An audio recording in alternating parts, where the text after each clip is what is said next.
साल 1939 भारत आज़ादी की लड़ाई के सबसे निर्णायक दौर में प्रवेश कर चुका था। अंग्रेजी हुकूमत की पकड़ अभी भी मजबूत थी, लेकिन देश के भीतर स्वतंत्रता की आग पहले से कहीं ज्यादा भड़क चुकी थी। हर तरफ बदलाव की लहर थी और भारतीय राष्ट्रीय कांग्रेस इस संघर्ष का केंद्र बन चुकी थी।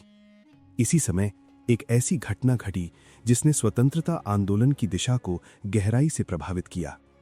एक शांत बंद कमरे में महात्मा गांधी बैठे थे। बाहर से सब कुछ सामान्य लग रहा था, लेकिन उस दिन उनके सामने जो आने वाला था वो सामान्य नहीं था।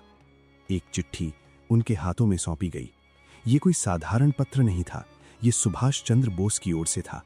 बोस, जो अपने तेजस्वी नेतृत्व, साहसी विचारों और क्रांतिकारी दृष्टिकोण के लिए जाने जाते थे, उस समय कांग्रेस के भीतर एक उभरती हुई शक्ति थे। चिट्ठी के शब्द बहुत अधिक नहीं थे, लेकिन हर पंक्ति में एक तीव्रता थी, एक बेचैनी थी और सबसे बढ़कर एक स्पष्ट संदेश था। बोस ने लिखा था कि अब समय आ गया है कि भारत को अंग्रेजों के खिलाफ सीधा युद्ध छेड़ देना चाहिए। उनके अनुसार केवल आंदोलन और विरोध से अब काम नहीं चलेगा, निर्णायक संघर्ष ही स्वतंत्रता दिला सकता है। गांधी जी ने चिट्ठी को ध्यान से पढ़ा। उनके चेहरे पर कोई स्पष्ट प्रतिक्रिया नहीं थी, लेकिन भीतर गहरा विचार मंथन चल रहा था।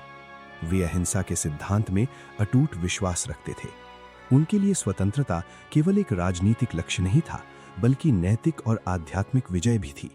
वे मानते थे कि हिंसा के रास्ते से प्राप्त की गई आजादी स्थायी नहीं हो सकती। यहीं से शुरू हुआ एक ऐसा संघर्ष जो खुलकर सामने नहीं आया, लेकिन जिसने आंदोलन की दिशा को भीतर से बदल दिया। यह संघर्ष तलवारों या बंदूकों का नहीं था, बल्कि विचारों, सिद्धांतों और दृष्टिकोणों का था।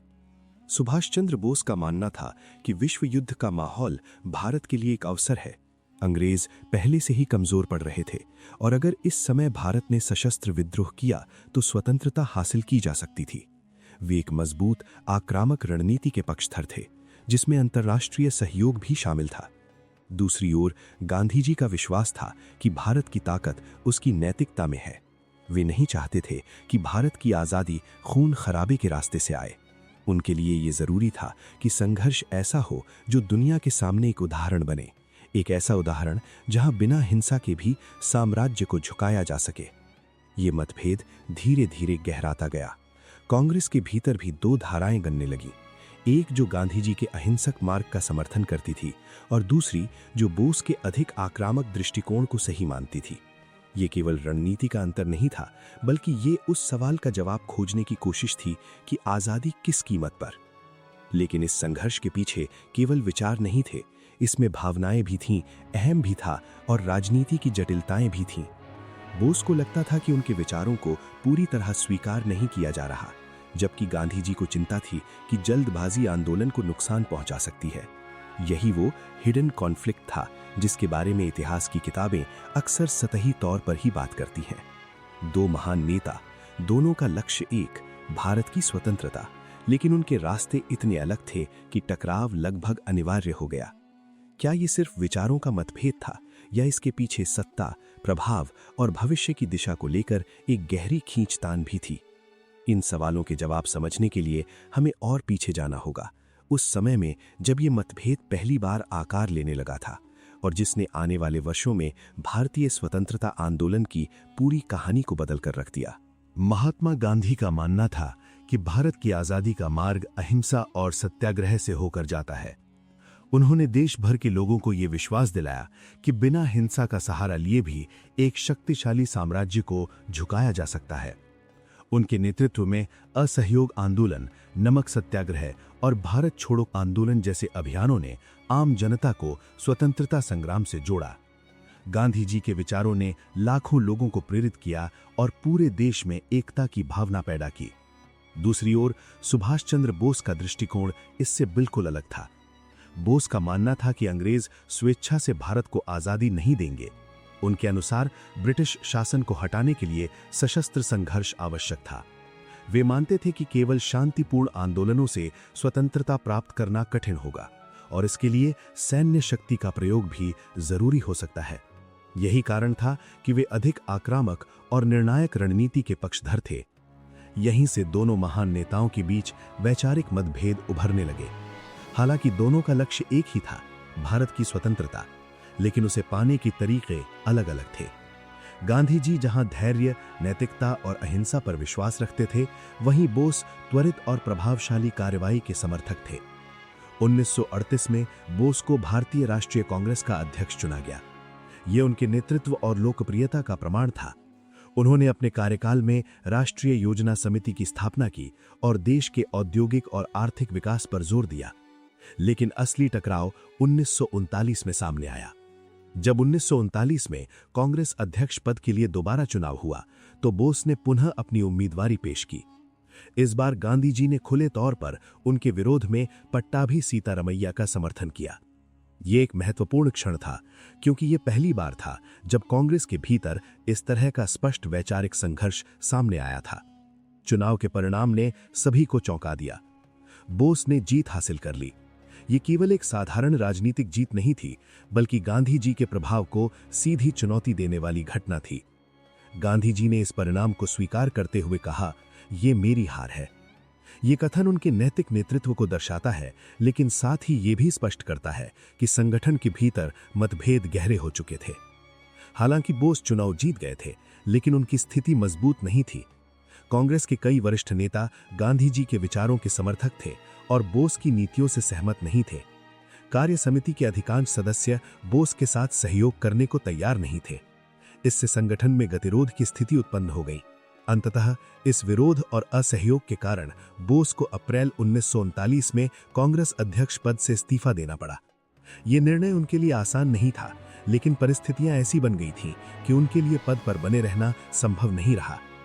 यही इस कहानी का सबसे रहस्यमयी और महत्वपूर्ण हिस्सा है। एक ऐसी जीत जो अंततः पराजय में बदल गई और जिसने भारतीय स्वतंत्रता आंदोलन की दिशा को एक नई राह पर मोड़ दिया।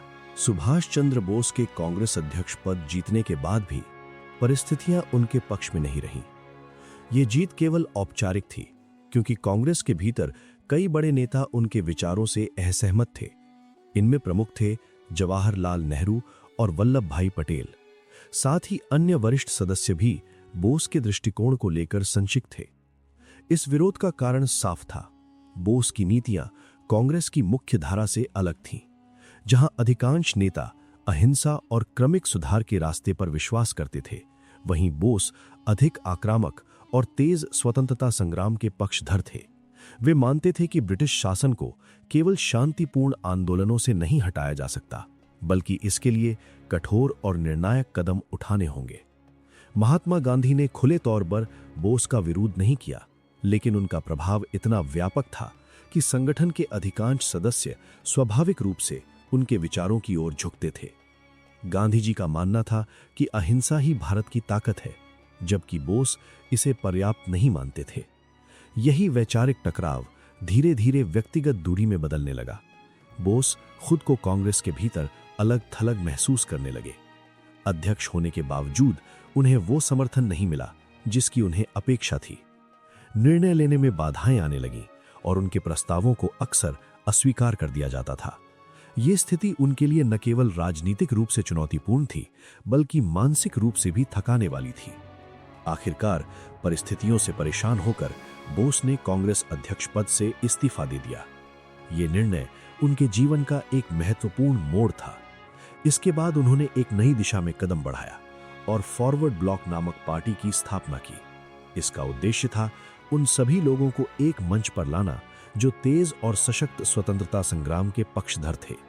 लेकिन ये केवल राजनीतिक अलगाव नहीं था, ये एक गहरा भावनात्मक संघर्ष भी था। बोस गांधी जी का अत्यधिक सम्मान करते थे। वे उन्हें राष्ट्रपिता के रूप में देखते थे, लेकिन उनके तरीकों से सहमत नहीं थे। दूसरी ओर गांधी जी भी बोस की देशभक्ति और समर्पण को स्वीकार करते थे, लेकिन उनके मार्ग को जोखिमपूर्ण मानते थे। ये संबंध विरोध और सम्मान का एक अनोखा मिश्रण था, जहां विचारों में गहरा मतभेद था, लेकिन उद्देश्य एक ही था, भारत की स्वतंत्रता। समय के साथ ये संघर्ष और गहराता गया। बोस के भीतर ये भावना प्रबल होती गई कि यदि उन्हें अपने विचारों को साकार करना है तो उन्हें एक अलग रास्ता अपनाना होगा। यही सोच उन्हें उस दिशा में ले गई जिसने न केवल भारत बल्कि पूरी दुनिया को चौंका दिया। और फिर आया वो क्षण जब बोस ने ऐसा कदम उठाया जिसने इतिहास की धारा ही बदल दी। 1941 में सुभाष चंद्र बोस ने ब्रिटिश नजरबंदी से एक रहस्यमयी और साहसी तरीके से भारत छोड़ दिया। ये घटना भारतीय स्वतंत्रता संग्राम के इतिहास में एक रोमांचक अध्याय के रूप में दर्ज है। भेष बदलकर और कई जोखिम उठाते हुए वे पहले अफगानिस्तान, फिर सोवियत संघ होते हुए जर्मनी पहुंचे। वहां उन्होंने नाजी नेतृत्व से संपर्क स्थापित किया और भारत की स्वतंत्रता के लिए अंतर्राष्ट्रीय समर्थन जुटाने की कोशिश की। कुछ समय बाद बोस जापान पहुंचे, जहां उन्होंने भारतीय युद्धबंदियों और प्रवासी भारतीयों की मदद से आजाद हिंद फौज का पुनर्गठन किया। इस सेना का उद्देश्य था हथियारों के बल पर भारत को ब्रिटिश शासन से मुक्त कराना।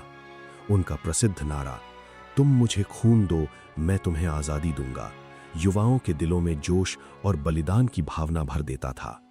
बोस का दृष्टिकोण पूरी तरह अलग था, विशेषकर महात्मा गांधी के अहिंसात्मक संघर्ष से। गांधी जी का विश्वास सत्य, अहिंसा और जन आंदोलन की शक्ति में था, जबकि बोस मानते थे कि सशस्त्र संघर्ष ही अंग्रेजों को भारत छोड़ने पर मजबूर कर सकता है।